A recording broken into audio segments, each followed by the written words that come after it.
Hi all. നമ്മളിന്ന് സംസാരിക്കാൻ പോകുന്നത് ഫിൻലൻഡിനെ കുറിച്ചിട്ടാണ്. ഫിൻലൻഡിലെ സ്റ്റഡി അബ്രോഡിൻ്റെ പ്രോസും കോൺസും ഒക്കെ എന്തൊക്കെയാണെന്നുള്ളത് നമുക്കിന്ന് പരിശോധിക്കാം. 2025 study abroad one of the top destination ആയിട്ട് വരുന്ന ഒരു സ്ഥലമാണ് ഫിൻലൻഡ് എന്ന് പറയുന്നത്. ഫിൻലൻഡ് എന്ന് പറയുമ്പോഴത്തേക്കും തന്നെ നമ്മുടെ മനസ്സിൽ ആദ്യം വരുന്ന ചില ഇമേജസ് ഉണ്ട് അല്ലേ. ഒന്നാണ് ഈ സാന്റാക്ലോസ്, പിന്നെ എന്താ മഞ്ഞ് പെയ്യുന്ന വീടുകളൊക്കെ. അപ്പം വളരെ മനോഹരമായിട്ടുള്ളൊരു സ്ഥലമാണ് ഫിൻലാൻഡ് എന്ന് പറയുന്നത്. അതേപോലെ തന്നെ എഡ്യൂക്കേഷൻ്റെ കാര്യത്തിലും ഫിൻലാൻഡ് അത്യാവശ്യം നല്ല മികച്ചൊരു സ്ഥലം തന്നെയാണ്. ഫിൻലാൻഡിൽ ഒരുപാട് മികച്ച യൂണിവേഴ്സിറ്റികളുണ്ട്. University of Helsinki, Aalto university, Tampere university, university of Turku, LUT, അങ്ങനെ ഒരുപാട് നല്ല യൂണിവേഴ്സിറ്റികളുള്ള സ്ഥലമാണ് ഫിൻലാൻഡ് എന്ന് പറയുന്നത്. അപ്പോൾ ഇതിൽ ഈ പറയുന്ന താമ്പരെ യൂണിവേഴ്സിറ്റി ആണെങ്കിലും ഓൾട്ടോ യൂണിവേഴ്സിറ്റി ആണെങ്കിലും വേൾഡിൽ തന്നെ ഹയസ്റ്റ് റാങ്കിങ്ങിലുള്ളതാണ്. അപ്പം ഒരു എഡ്യൂക്കേഷൻ ഹബ്ബ് എന്നുള്ള നിലയിൽ ഫിൻലാൻഡ് ഇപ്പോൾ ഒരു ഡ്രീം ഡെസ്റ്റിനേഷനായിട്ട് മാറിക്കൊണ്ടിരിക്കുകയാണ്. വിദ്യാഭ്യാസത്തിൻ്റെ കാര്യത്തിൽ എന്തുകൊണ്ട് ഒരു മികച്ചൊരു ഓപ്ഷൻ തന്നെയാണ് ഫിൻലാൻഡ് എന്ന് പറയുന്നത്. കാരണം നമുക്ക് വർക്ക് ലൈഫ് ബാലൻസ് ഉൾപ്പെടെയുള്ള കാര്യങ്ങൾ അവിടെ കിട്ടുന്നുണ്ട്. പിന്നെ പാർട്ട് ടൈം ജോബ് ഓപ്പർച്യൂണിറ്റീസ് ആണ് വരുന്നത്. അതിൻ്റെ കാര്യം പറയുമ്പോഴത്തേക്കും സ്റ്റുഡൻസിന് 30 അവേഴ്സാണ് പാർട്ട് ടൈം ജോബ് ഓപ്പർച്യൂണിറ്റി ആയിട്ടുള്ളത്. പിന്നെ അതുപോലെ post graduation work, IT, engineering, health care അവിടെയൊക്കെയുണ്ട്. എൻ്റർപ്രണർഷിപ്പ് ഫീൽഡിലാണെങ്കിലും ഫിൻലാൻഡ് നല്ല സപ്പോർട്ട് കൊടുക്കുന്നുണ്ട്. പിന്നെ ഫിൻലാൻഡിനെ സംബന്ധിച്ചിടത്തോളം ഏറ്റവും നല്ലൊരു പോസിറ്റീവ് എന്ന് പറയുന്നത് ഇപ്പോൾ സ്പൗസ് വിസയാണ്. നമുക്ക് ഇപ്പോൾ പോസ്റ്റ് ഗ്രാജുവേഷൻ ചെയ്യുന്ന ആൾക്കാർക്ക് ഫാമിലി ആയിട്ട് തന്നെ ഫിൻലാൻഡിൽ പോകാൻ പറ്റും. സ്പൗസിനും വിസ കിട്ടും. അതാണൊരു വേറൊരു ബെനിഫിറ്റ് എന്ന് പറയുന്നത്. പക്ഷെ ചില ചലഞ്ചസ് ഉണ്ട് ഫിൻലാൻഡിൽ പഠിക്കുന്നുണ്ട്. ആ ചലഞ്ചസ് കൂടി നമുക്കൊന്ന് അഡ്രസ്സ് ചെയ്യാം. ഒന്നെന്ന് പറയുന്നത് ഹൈ കോസ്റ്റ് ഓഫ് ലിവിങ്. നമുക്കിപ്പം അവിടെ പഠിക്കുന്നതിന് ഫീസൊന്നുമില്ല. പിന്നെ വളരെ തുച്ഛമായ ഫീസൊക്കെ, രജിസ്ട്രേഷൻ ഫീസോ അങ്ങനെ എന്തെങ്കിലും കൊടുത്താൽ മതി. ഇപ്പം ഏജൻസികൾ വഴി ചെയ്യണമെന്ന് പോലുമില്ല. ഫിൻലാൻഡ് ഗവൺമെൻറ്റിൻ്റെ ഡയറക്റ്റ് സൈറ്റിൽ കയറിയിട്ട് പിന്നെ അപ്ലൈ ചെയ്യാവുന്നതേ ഉള്ളൂ ഫിൻലാൻഡ് യൂണിവേഴ്സിറ്റികളിലേക്ക്. നിങ്ങൾ എലിജിബിൾ ആണെങ്കിൽ നിങ്ങൾക്ക് ഡെഫിനറ്റ്ലി അവിടെ പഠിക്കാൻ പറ്റും. പിന്നെ IELTS വേണ്ട എന്നുള്ളൊരു ഗുണം കൂടിയുണ്ട്.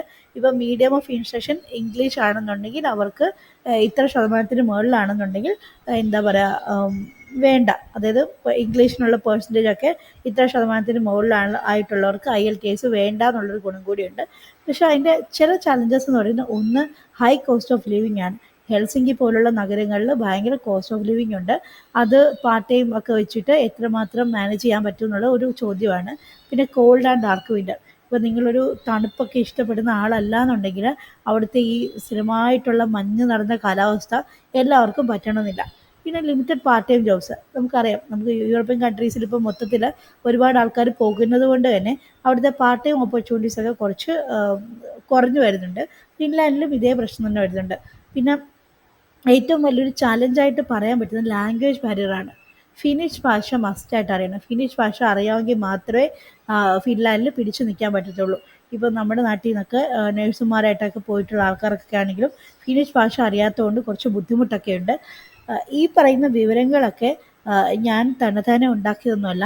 എനിക്കൊരു സുഹൃത്തുണ്ട് ഫിൻലാൻഡിൽ, നവമി ഷാജഹാൻ എന്നാണ് അവരുടെ പേര്. അവർ വർഷങ്ങളായിട്ട് ഫിൻലാൻഡിൽ IT ഫീൽഡിൽ വർക്ക് ചെയ്യുന്നതാണ്. നവമി മനോരമ ഓൺലൈനിലും ഒക്കെ ഒരുപാട് ആർട്ടിക്കിൾസൊക്കെ ഫിൻലാൻഡിനെ കുറിച്ച് എഴുതുന്ന ഒരാളാണ്. അപ്പോൾ നവമി വഴിയിട്ടാണ് എനിക്ക് ഒരു ഡീറ്റെയിൽസ് ഒക്കെ കിട്ടിയത്. അപ്പോൾ നവമിയുടെ ഒരു പെർസ്പെക്റ്റീവാണ് ലാംഗ്വേജ് അറിയാൻ പാടില്ലാത്തതുകൊണ്ട് ആൾക്കാർ ഒരുപാട് കഷ്ടപ്പെടുന്നു എന്നുള്ളത്. നല്ലപോലെ സത്യമാണ്. കാരണം ഫിനിഷ് ഭാഷ എന്ന് പറയുന്നത് പഠിക്കാൻ അത്ര എളുപ്പമൊന്നുമല്ല. അപ്പം അവിടുത്തെ ആൾക്കാരാണെങ്കിൽ ഇംഗ്ലീഷ് സംസാരിക്കുമെന്ന് വെച്ച് കഴിഞ്ഞാൽ സംസാരിക്കും. പക്ഷേ അവർക്ക് അവരുടെ ഭാഷയാണ് എപ്പോഴും പ്രിയപ്പെട്ടത്. അപ്പോൾ അത് ഫിനിഷ് അറിയാമെങ്കിലാണ് അവിടെ കുറച്ച് പിടിച്ചു നിൽക്കാൻ എളുപ്പമുള്ളത്. പിന്നെ ചില ഇമോഷണൽ ട്രോമാസും ഒക്കെ അവിടെ ഉണ്ടാകാറുണ്ട്. അതിലൊന്നെന്ന് പറയുന്നത് ഹോം സിക്നെസ് ആണ്. ഇപ്പോൾ നിങ്ങളൊരു ഹോം സിക്ക് ആയിട്ടുള്ള ആളാണെന്നുണ്ടെങ്കിൽ ഈ ഫുൾ ടൈം മഞ്ഞ് നിറഞ്ഞൊരു കാലാവസ്ഥയൊക്കെ ചിലപ്പോൾ നിങ്ങൾക്ക് പിടിച്ചു എന്ന് വരത്തില്ല. പിന്നെ ലോൺലെസ് എന്ന് പറയുമ്പോൾ നമുക്ക് തോന്നും, ഇറ്റ്സ് ഓക്കെ, അതൊരു പ്രശ്നമില്ല എന്ന്. പക്ഷേ അവിടെ ചെന്ന് പെടുമ്പോൾ മാത്രമേ അറിയത്തുള്ളൂ. കാരണം ഇപ്പം നഗരങ്ങളിലൊക്കെ മാത്രമേ എന്തെങ്കിലും പാർക്കിങ്ങിനൊക്കെയുള്ള സൗകര്യമുള്ളൂ. എല്ലാവർക്കും നഗരങ്ങളുടെ അടുത്ത് താമസിക്കാൻ പറ്റിയെന്ന് വരത്തില്ല. പിന്നെ താമസിക്കേണ്ടി വരുന്നത് കുറച്ച് മാറിയിട്ടായിരിക്കും. അവിടെ പോപ്പുലേഷനൊക്കെ കുറവായതുകൊണ്ട് നിങ്ങൾക്ക് എന്താ പറയുക, ഒന്ന് പാർട്ടി ചെയ്യാനോ അല്ലെങ്കിൽ ഒന്ന് ഒരുമിച്ച് കൂടാനോ ഒക്കെയുള്ള ആരും കാണത്തില്ല.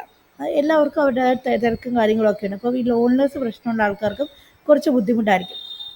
പിന്നെ സീസണൽ അഫക്റ്റീവ് ഡിസോർഡർ, അത് പ്രധാന ഡിപ്രഷനാണ്. ഇപ്പം മഞ്ഞ് നിറഞ്ഞ സ്ഥലങ്ങളിൽ ജീവിക്കുന്ന ആൾക്കാർക്ക് ഡിപ്രഷനൊക്കെ ചിലപ്പോൾ വരാറുണ്ട്. അതാണ് സാഡ് എന്ന് പറയുന്നത്. പിന്നെ കൾച്ചറൽ അഡ്ജസ്റ്റ്മെൻറ്റ്. പൊതുവേ ഈ ഫിനിഷ് ആൾക്കാർ കുറച്ച് കുറച്ച് ഇൻട്രോവേർട്ടുള്ള ആൾക്കാരാണ്. അപ്പോൾ അവരെ സംബന്ധിച്ചിടത്തോളം ഈ കൾച്ചർ അഡ്ജസ്റ്റ്മെൻ്റ് എന്ന് പറയുന്നത് കുറച്ച് ബുദ്ധിമുട്ടുള്ള കാര്യങ്ങളാണ്. അപ്പോൾ ഇതൊക്കെയാണ് ഫിൻലാൻഡിനെ കുറിച്ചിട്ട് പറയാനുള്ളത്. അപ്പം ഏതായാലും നിങ്ങൾ പ്രോസും കോൺസും ഒക്കെ നോക്കിയിട്ട് വേണം ഫിൻലാൻഡിലോട്ടുള്ള ഒരു സ്റ്റഡി അബ്രോഡ് തീരുമാനിക്കാൻ. അപ്പോൾ അടുത്ത വ്ളോഗിൽ കാണുന്നവരെ ബൈ ബൈ.